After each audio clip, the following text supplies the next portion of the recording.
రంగారెడ్డి జిల్లాలోని Mylardevpally police station పరిధిలో Shamshabad exchange పోలీసులు ఒక హోటల్ సమీపంలో ఎండీఎంఐ డ్రగ్స్ కలిగి ఉన్న ఓ వ్యక్తిని అదుపులోకి తీసుకున్నారట.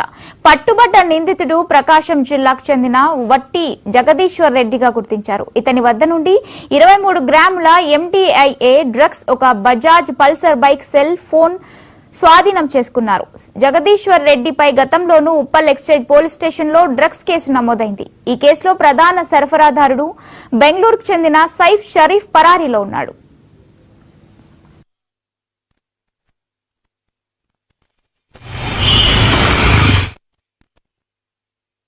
సాయంత్రం మైలార్దేవ్పల్లి వద్ద మా ఊళ్ళు మైథిల్ హోటల్ దగ్గర రూట్ వాచ్ నిర్వహిస్తూ ఉంటే ఒక వ్యక్తి అనుమానాస్పదంగా ప్రదేశానికి రావడం జరిగింది.